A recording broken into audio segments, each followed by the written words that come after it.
In this video, I will provide you with a couple of problems and solutions to those problems if you are going to install carpeting over your existing flooring. Now, this would not include removing and replacing your carpeting, but there are plenty of times where you can go in and install carpeting over a wood or tile floor. And if that's the case, then you might need to cut a little bit off of each door in that area. So let's go ahead and take a look at the basic construction first to provide you with an idea of the assembly method around the door and the floor trim. And here you can see where the floor trim is sitting on top of the flooring, which means that the drywall is installed first, then the flooring, then the wood trim. However, the door is usually going to be installed before the trim, and in most cases before the flooring. And in the original construction, you should have about a 1/2 inch to an inch distance between the bottom of the door and the top of the flooring. And this will depend upon the door jamb, the door, and the placement or location of the door. So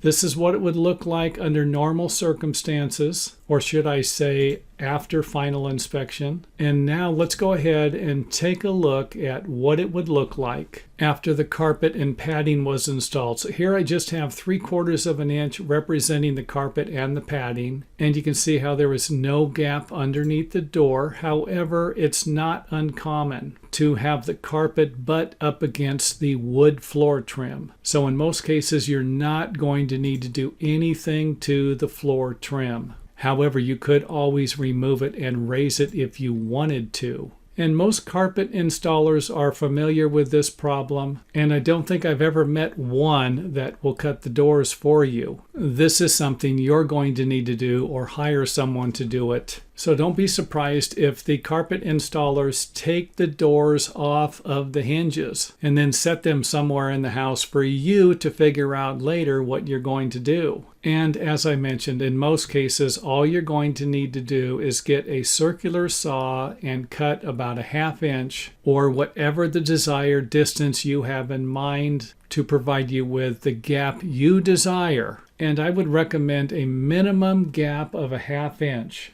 to allow for air circulation when the door is closed, especially if you have some type of a forced air heating and air conditioning unit. That won't allow air to circulate under the door if you don't have a big enough gap. So heads up on that one. And of course, cutting the door is usually the easiest and most common method. However, you might be able to remove the top trim in order to see if there's enough room between the top of the door jamb and the bottom of the framing. And if there is enough room, then you will be able to remove the door trim on both sides and then use a sawzall or any type of a saw with a saw blade that can go in between the door jamb and the framing and cut all of the nails or screws that would be holding the door jamb in place. And don't forget that there could be shims in between the door jamb and the framing, and that might require a little more effort to cut. And it wouldn't be a bad idea to remove the latch or the metal strike plate that is attached to the door jamb that might have a couple of longer screws going through it into the wood framing that you probably don't need to cut. And it wouldn't be a bad idea to grab a flashlight and inspect the area in between the door jamb and the framing all the way around to make sure that nobody installed any electrical wires in this area. I've seen that done before. And since this is going to be done before you install the carpeting, let's go ahead and remove it and then reinstall the door into the desired location. So you're simply going to raise the door, and then you could end up with a gap between the bottom of the door jamb and the top of the flooring. However, that might not be a problem depending upon the thickness of the carpeting and padding.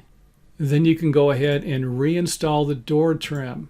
So you're not going to really have a problem at the top if you reuse the door trim. However, for those of you who have already figured it out, you could end up with a gap at the bottom. And this gap might need to be filled with new door trim, or you might need to install some new full-length door trim. And of course, I will leave that decision up to you. Then go ahead and install the carpeting, and you can see where it's not going to be a problem. And you are going to have the desired gap you need between the bottom of the door and the top of the flooring. And I am going to put together a small series of videos about some other problems you could have when adding or removing flooring. And when they are completed, I will put some links in the video or in the video description box to those videos.